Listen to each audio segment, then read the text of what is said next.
be opening day. Debbie, you're a former player. What's opening day like for these young ladies who are about to take the court for the first time?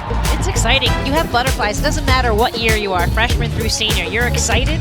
It's about the possibilities ahead. A lot of butterflies, a lot of emotion out there, a little bit more so, we'll say, for certain players for UConn because of injuries and things that they've had to deal with. I hadn't played in, it was almost 600 days, the last official game I played in, so just to get back, to get the feel, to be in that environment, to be back playing the game I love. I know about UConn women's basketball for a while now. I had UConn plastered all over my walls since Mariah Jefferson and all them were here watching them growing up. So I'm like, oh, I'm actually here now. Well, when you first start out, you're trying to stay in the moment, but it's hard not to think about what it could be, what may happen. But every season starts the same with those kinds of expectations and the anxiousness to find out. Watch the magic appear. We're ready to go. New season of UConn women's basketball. You don't want to miss this. Like, oh my God. Like, this is so amazing. This thing is really happening. You don't want to miss this. It was the first time that we were able to play against somebody other than ourselves. Everyone was stoked for the season to get underway and to play together and to have the whole team together for the first time. First field goal for Ice Brady. Looking for Paige. Finds Katie Samuels, who gets her first points as a Husky. Arnold the steal. Arnold drives and lays it in for the right. Every time I'm subbing in for somebody, I'm like, okay, I'm on the court with them. Honestly, and I'm gonna make a pass and everything. It's just surreal. It gets me hyped up and actually being here. Shade with the cut and gets her first points in a Husky uniform. You don't want to miss this.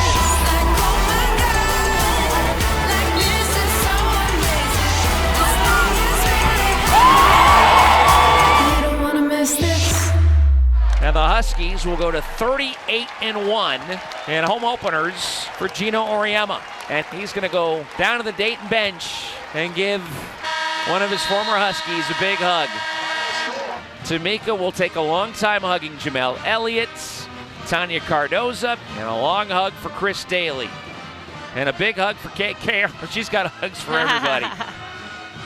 It may take Dayton a little while to get out of this building tonight into the airport because Tamika's going to be hugging so many people. So we went to NC State after that. Really good environment. The crowd was crazy. I think it was a sold-out game. This was an NC State game on the road, team that we had beaten the year before. And, we go down there, and I think they were probably waiting for that. We started off strong, then they came back and they punched us back. And it was sort of back and forth from there. And I think at the end of the third quarter and the fourth, they pulled away. We didn't really get into a flow on offense, but it was because we never got our defense set.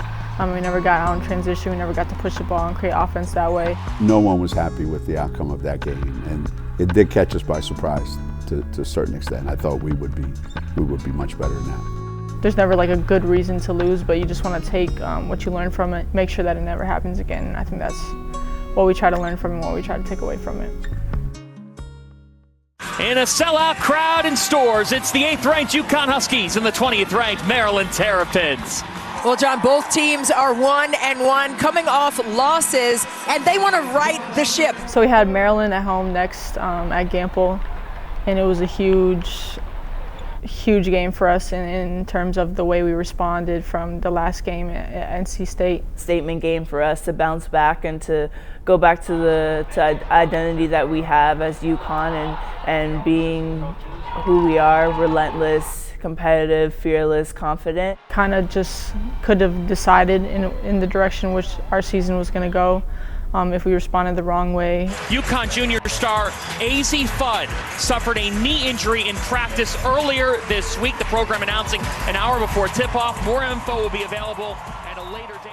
Another adversity that we were facing. It's kind of been the theme of my 3 or 4 years here, just facing adversity and how are you going to overcome it and how are you going to adapt to that. And I think this team has a huge next man up mentality in terms of if there's a girl or a teammate going down, we're going to play for them and have different people step up in different ways, contributing to help fill that void. Meeting number 9 between these two teams. UConn leads the all-time series 7-1. The Terps took the most recent meeting and we're underway. Earlier in the game, we tried to set the tone defensively. Coming off the loss, defense was the main factor, and we wanted to push the tempo and get steals. I think it was just because we were trying to set the tone of how much more tough we had to be. I felt like we got out-toughed and out-physical at NC State, so we were trying to do the exact opposite and come out swinging. When you have a team coming off a loss like we are, and then you got a team that's excited to be here in this building. I think that's the first time we played Maryland here. We played them a bunch of other times. So everybody's hopped up, you know, everybody's super aggressive. And that usually means that it's going to be a defensive-minded game. The offensive is going to work too well when you're super charged up. And both teams, I think, made it very difficult for each team to try to get any kind of flow in their offense. And Bueckers takes a hit. And she is down. When she got poked in the eye, and that hurts a lot. That was crazy. First of all, she went down. I was scared because I didn't even know what it was at first. Yeah, so I was coming off the screen. Their defender like kind of hard hedged it and had her hands out. Her hand went directly into my eye. It's an underrated pain, I would say. My teammates were like, "You're so dramatic, da da da da," but it hurt so bad, like straight in the eye. My contact got jammed somewhere up in my brain. It ended up coming down, but she said it was pretty painful. She wears contacts, and I think the kid scratched her eye. You know, she was pretty uncomfortable. Is the right word. She wanted to get back in as soon as possible, so that didn't surprise me one bit. Obviously, when she went down, we were there just to support her, but she was like, "Guys, I'm fine. Just give me 2 seconds, and I'll be okay." It was extremely blurry. I was still squinting, like my eyes I couldn't really see in the first half. Still pretty red and still a little squinty, but I could see all I needed to see. There's a light in the distance calling me.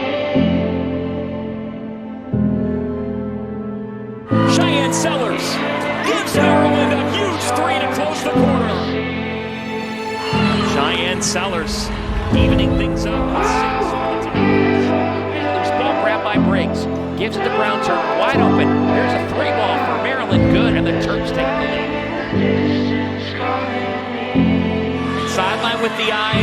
UConn already without AC Fudd tonight with a knee injury. Bueckers now heads to the table. Check back in as Bueckers gets the applause.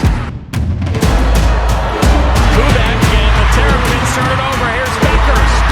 Bueckers and Sellers with the ball. Bueckers pulls it down.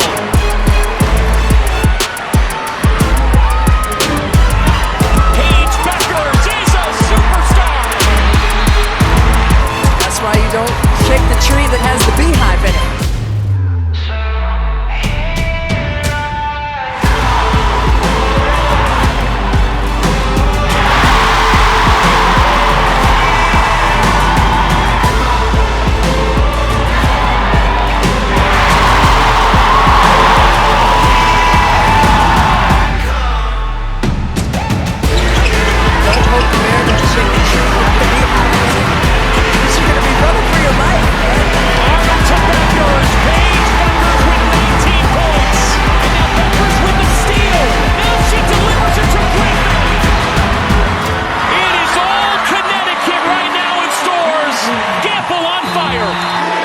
Paige Bueckers scores 24 to lead UConn past Maryland in a dominant performance. Woo! Let's go!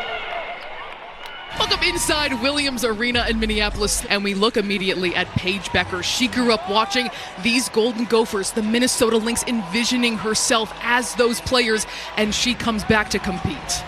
Next game after Maryland, it was my homecoming game in Minnesota. I grew up 10 to 15 minutes away from that campus. I went there all the time as a young kid, watching the Gophers, watching the Lynx, watching Minnesota State high school tournaments. Just being in that environment with my new teammates and my new family, and them being around my home and seeing how close and how much family was brought together through this event. It was a crazy, surreal moment. And also to play against my former teammate Amaya Battle, who I would consider as like a little sister to me, and share that moment with her was huge. And we want to do whatever we can to try to arrange a trip back home for our seniors.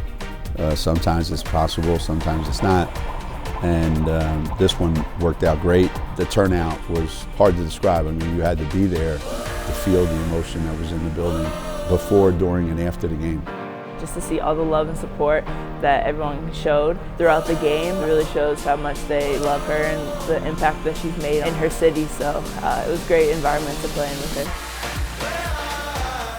The game was extremely ugly, not a lot of offense on both sides, but it was like a scrappy physical game, as well as Maryland, where we just kind of had to gut it out and find a way to win. And I think our defense was huge in that regard as well. Edwards into the passing lane and off to the races is Griffin. Usually our team, we want defense to dictate our wins and losses and our offense to dictate how much we win by. So obviously our offense wasn't as great in that game, but our defense stepped up for us and held a great team. It was a good, ugly win. You know, it wasn't until the third quarter that we really asserted ourselves, and we did it all without Paige. She didn't score in the second half. So a lot of those points came from other people, which is really a good sign. Arnold looking up at the clock. Wow. The fan reaction up there was just incredible. I mean, if you saw what was waiting for Paige when she came out of the locker room to get on the bus, it was, you know, it looked like the Beatles were in town or something, you know.